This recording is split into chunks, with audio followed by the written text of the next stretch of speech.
رومی نے ایک چاتر عورت کی بات لکھی ہے، کہتے ہیں بڑی تیز تھی، رونا بھی آتا تھا، ہنسنا بھی آتا تھا، اسے مسکرانا بھی آتا تھا اور افسردہ رہنا بھی آتا تھا، سارے رنگ کا خامد بڑا نفیس آدمی تھا، شریف آدمی تھا۔ اس نے مکر کیا، دھوکہ کیا، پہلے اس عورت نے اس کو ماں باپ سے کاٹا، پھر بھائیوں سے کاٹا، پھر رشتہ داروں سے کاٹا، پھر اکیلی رہنے لگی۔ اب تنہا رہنے لگی تو دھوکے اور مکر سے بات، جو دھوکہ دیتا ہے نا اس کے مزاج میں دھوکہ شامل ہوتا ہے، اس کو فریب سے جھوٹ رچ پس جاتا ہے، پھر جب تک جھوٹ نہ بولے اسے سکون نصیب نہیں ہوتا، یہ دھوکہ مزاج کا حصہ بن جاتا ہے۔ اس کو ہمارے صوفیاء روحانی بیماری کہتے ہیں یہ لگ جاتی ہے تو سچ سے اتنی لذت نہیں آتی معاذ اللہ جتنی لوگوں کو جھوٹ سے آتی ہے، یہ لگ جاتی ہے، یہ روحانی مرض ہے جو پھر انسان باز نہیں آتا، روز دھوکہ دیتی، روز دھوکہ دیتی۔ اور مولا رومی کہتے ہیں کبھی بڑے بڑے دھوکے چھپ جاتے ہیں، اللہ موقع دیتا ہے، اور چھوٹے چھوٹے دھوکوں سے آدمی کے راز نکلنے لگتے ہیں، وہ رسوا ہو جاتا ہے۔ بڑے بڑے دھوکے دیے، خامد کو پتہ نہ چلا، لیکن رب کریم نے اب اسے سزا دینے کا ارادہ فرمایا۔ کلو گوشت لایا خامد، کہنے لگا اسے پکاؤ، اسے پکاؤ، اچھی طرح پکانا، بھون کر پکانا،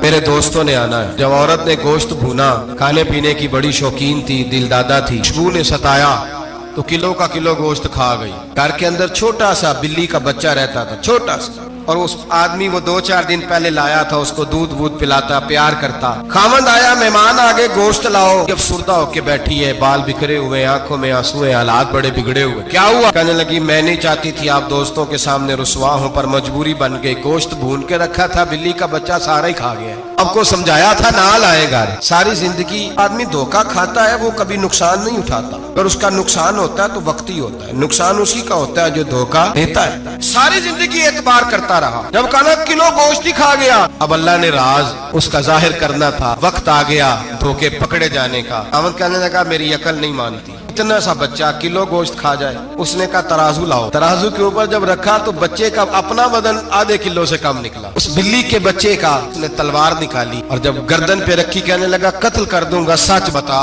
لگی بس میں کھا گئی، وہ والا بھی معاملہ بتا، میری اماں پہ الزام لگا۔ کہنے لگی وہ بھی تیری ماں کی غلطی نہیں تھی، وہ بھی میرا گناہ تھا، وہ جو تو نے میری بھابھی کے بارے میں جملہ کہا وہ بھی اس کی غلطی نہیں تھی، میں نے الزام لگایا۔ وہ حالات کھٹنے لگے۔ وہ عورت تو کل تک دنیا کو بتاتی تھی کہ مجھ سے زیادہ تیز کوئی نہیں، دیکھ لو میں کس انداز میں راج کر رہی ہوں۔ نہ رومی کہتے ہیں 3 درے برسے، 3 درے، اور وہ درے کیا تھے؟ طلاق، طلاق اور طلاق۔ یہ 3 درے برسے، نہ گھر والی رہی، نہ شوہر والی رہی، نہ راج والی رہی۔ باہر نکلی، درویش کے پاس گئی، کہنے لگے حضور یہ سزا کیوں ملی؟ فرمانے لگے جو دھوکہ دینے والا ہوتا ہے وہ زندگی میں رسوا ہوتا ہے، وہ آخرت میں عذاب کا شکار ہوتا ہے، زندگی اس کے لیے بوجھ بنتی ہے، بہت زیادہ مال سرانے رکھ کے سوتا ہے پر سکون اسے نصیب نہیں ہوتا۔